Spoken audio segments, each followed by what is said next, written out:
অবসরপ্রাপ্ত জীবনেও বেঁচে থাকার অঙ্গীকার হতে পারে ক্রিয়েটিভিটি। তা আবার প্রমাণ করে দিলেন দমদমের রানাদা। তার ক্রিয়েটিভিটিতে স্থান পেয়েছে আমাদের অব্যবহৃত দৈনন্দিন জিনিসপত্র, যেমন ফেলে দেওয়া ওষুধের পাতা, বোতল, তার, প্লাস্টিকের বালতি, আরও নানা জিনিস। আর এর মধ্যে গাছেদের প্রাণ প্রতিষ্ঠা করেন। এইভাবে অবসর জীবনের বেশিরভাগ সময় কাটান। তিনি বলেন, সৃষ্টি আনন্দ তার কাছে বেঁচে থাকার চাবিকাঠি। কলকাতা থেকে সঞ্জনা সমাদ্দারের রিপোর্ট, ক্রাইম প্রেস, বেঙ্গল নিউজ। যত্রতত্র নোংরা ফেলিবেন না, এই শব্দটি আটকে থাকে আমাদের নোটিশ বোর্ডে। কিন্তু আমাদের দৈনন্দিন জীবনের নোটিশ বোর্ডে কি আমরা এই অভ্যেসগুলি পালন করে উঠতে পারি? একেবারেই না। কিন্তু যে মানুষটি এই অভ্যেসকে মানিয়ে নিয়ে সময় কাটায়, বেশিরভাগ সময়ই কাটিয়ে দেয় তাদের সাথে। আমাদের দৈনন্দিন জীবনে ফেলে দেওয়া নানা জিনিসপত্রকে কাজে লাগিয়ে তৈরি করেন নানা ক্রিয়েটিভ জিনিসপত্র, রূপ দেন নানা প্রতিমার, গড়ে তোলেন দুর্গা, কৃষ্ণ, কালী, জগন্নাথ দেবের নানা মূর্তি। শুধু তাই নয়, তার মধ্যে গাছেদের প্রাণ প্রতিষ্ঠা করেন।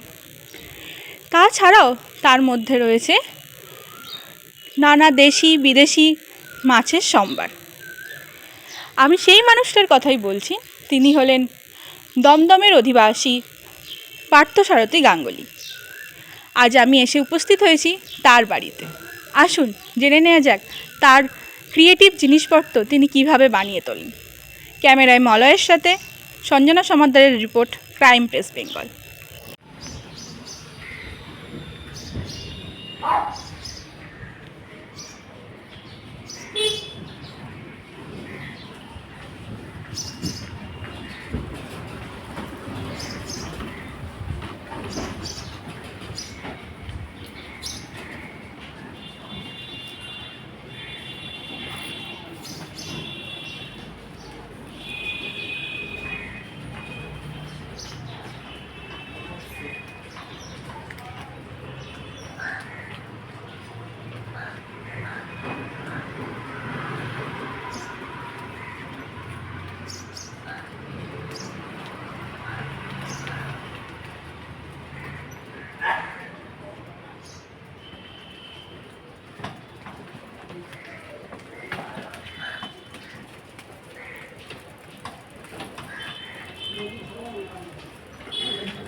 নানা দেখো, তাই রাখো।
নমস্কার, আপনারা দেখছেন ক্রাইম প্রেস, বেঙ্গল। আজ আমি এসেছি পার্থসারথী গাঙ্গুলির বাড়িতে। কেমন আছেন আপনি? ভালো আছি। তা আপনার এই অভূতপূর্ব ক্রিয়েটিভিটির মধ্যে দিয়ে প্রতিমার আকার এই বিষয়ে যদি আপনি কিছু বলেন। আমি আর্ট কোথাও শিখিনি। আমি রিটায়ার করার পর 15 দিন রিটায়ার করার পর আমি ছোটোখাটো করতাম, পাড়ার পুজোতে ছোটোখাটো জিনিস করতাম। আঁকার থেকে সবচেয়ে বেশি ভালো লাগতো আমার ওই কিছু ফেলে দেওয়া জিনিসগুলো দিয়ে কাজ করতে, সেরকমভাবে করিনি। এবারে এই রিটায়ারের পরে তো বসে থাকবো না, কিছু করবো। তার জন্য বাড়িতে গেছিলাম, তার বাড়িতে দেখে বিসলারির বোতল 5 লিটারের ভর্তি পড়ে আছে। আর ওরা কী করবো, বলে ফেলে দেবো, ফেলবেন না, আমাকে দিন। এই শুরুতে গাছ লাগালাম, গাছ লাগানোর পর দেখলাম যে ফিগার তৈরি করা যায় কিনা, কারণ আমি বসে থাকলে পরে আবার তাড়াতাড়ি হয়ে যাবো, অসুস্থ হয়ে যাবো। গাছ লাগানো যায় কিনা, গাছ লাগানো প্লাস হচ্ছে কিছু করা যায় কিনা মডেল দেখলাম, তো আসছে তো মডেল। তারপরে এর কাছে ওর কাছে রাস্তায় পড়ে থাকতো ড্রাম এগুলো তো পুরাতাম। তারপরে বিক্রি করে না ওই যে লোহা ড্রাম, যারা কেনে তাদের কাছ থেকে বললো আমাকে এইগুলো দিবি তো, পুরোনোগুলো, তাদের থেকেও কিনতাম। লোকে দিয়ে যেত, আমাকে ভর্তি হয়ে গেছিলো। তারপরে আস্তে আস্তে কাজ শুরু করলাম।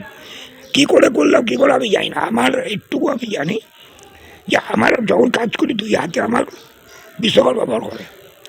আমি কোনো স্কেচ কোনো চিন্তা করে এই দিকটা এরকম করবো, নাকটা আসবে কিংবা চোখ আসবে, ওরমভাবে চিন্তা করে করিনি। আমি কাজ করছি, অটোমেটিক হয়ে যাচ্ছে, যেটা এই জিনিসটা নেই, এই জিনিসটা পেলে কি হয়, ওমা থেকে হাতের কাছে আছে।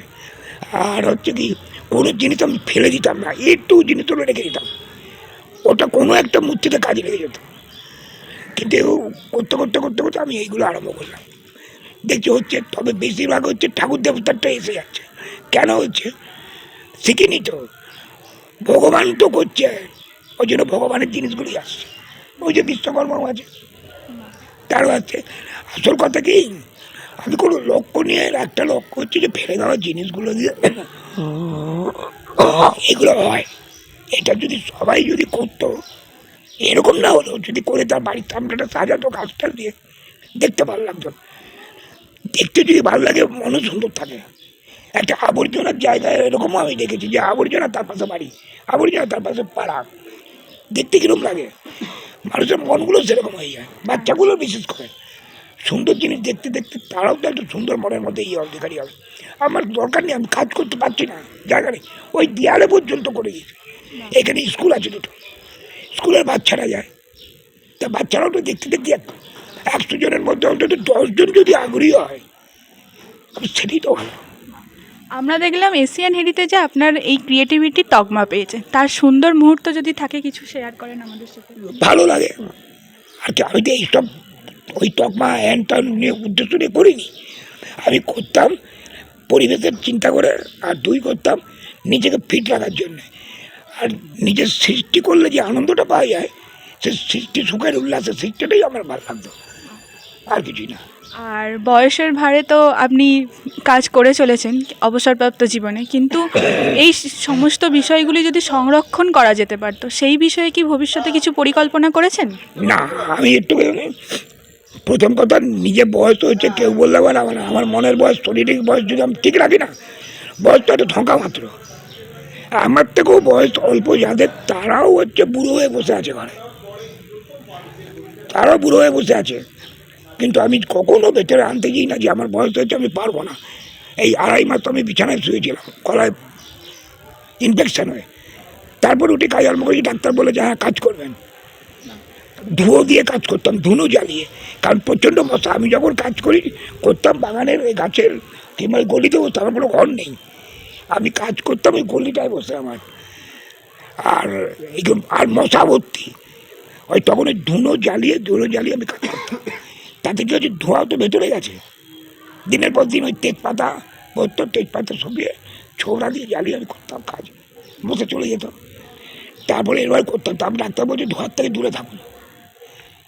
আর এই টাইমে তো কাজ করা সম্ভব না, এই যে রোদ, এই জন্য সকালে শীতকালেও আমি 4:30-5টায় উঠে কাজ করতাম। ওই ঠান্ডা সব ঘুমাচ্ছে, মর্নিং ওয়াকে বেরিয়ে যেতাম, ঘুরতাম। ওই বসে থাকবো, এই বসবো কখন, এই 12টার পর স্নান করেছি, ওই যে বসবো ব্যাস, তারপরের দিনের জন্য। আমরা দেখলাম আগের বর্ষে পুজোয় আপনার এখান থেকে বাগান থেকে কিছু প্ল্যান্টস চুরি হয়ে গিয়েছিল, সেই বিষয়ে যদি কিছু বলেন। আরে সরস্বতী পুজোর আগে সেটা তো আমরাও ছোটোবেলায় করতাম, কিন্তু এইরকম জিনিস করতাম না, গাছ চুরি ডাব চুরি এসব করতাম, এই জিনিসগুলো করতাম না। যাই হোক, আমার দেখিস ওই মোড়ে ওই মুখ থেকে চুরি হয়ে গেছে। আমি তখন ফেসবুকে দিয়েছিলাম, তা ফেসবুকে আমার তো ক্লাব আছে, তারপরে রাজনৈতিক দলের সদস্যরাও আছে, তারা সব দেখেছে, দুটো পাড়ার পরেই তারা নিয়েছে, সব ছেঁকে ধরেছে তাদের গিয়ে। কাউন্সিলরও দেখেছে, একটু তো ওইখানে থাকার, ওনার কাজ এখানে আসলো কী করে। উনি ভেবেছেন যে বোধহয় ওনাকে আমাকে বলেই নিয়ে গেছে। পরে যখন জানতে পেরেছে এবং খুব চাপাচাপি পড়ার পর পরের দিন 2 দিন বাদে ওরা দিয়ে গেছে, খাওয়া চেয়ে গেছে, দিয়ে গেছে, আবার মিষ্টি প্যাক করে দিয়ে গেছে সঙ্গে। কিছুটা ভেঙে চুয়ে গেছে, সেগুলো আমি রিপেয়ারিং করেছি। আমার কাছে চাইলেই পারতো, চাইলেই, ওরাই তো বলেছে যে ওনার রানাদার কাছে, আমার ডাকলাম রানা, রানাদার কাছে চাইলেই তো পেতি। তারপরের বছর এসছে, ওরা না আমি আর করবো, তুমি একবার তো ওরকম করেছো, আমি আর করবো না। তারপরে কি হচ্ছে, ঝড় ঝড়ে উল্টে যায়, আলবার যখন ইয়ে এসছিল না, ওই তোর জন্য সিমেন্ট দিয়ে বসিয়ে দিয়েছি আমি এগুলো। আর 315 তো 16, 17, 18 থেকে যে করছি না, মিথ্যা কথা বলবো না, একটা শুধু মডেল চুরি হয়েছিল, মানে জানি কে নিয়েছিল, একটা ভাড়াটে, ভাড়াটা নিয়েছিল, কিন্তু কিছু বলেনি। আর কিছু কাজ কোনো কিচ্ছু চুরি হয়নি এত বছর। ওই রোডের ওপরে আছে ওই যে কাজ কি এখন তো সব মোবাইল নিয়ে ব্যস্ত না, এইসব দেখবে কি করে। আমার এখানে লোক আছে, প্রচুর লোক আছে, দেখতে আসে। অসংখ্য ধন্যবাদ আপনাকে আমাদেরকে সময় দেওয়ার জন্য, খুব ভালো লাগলো।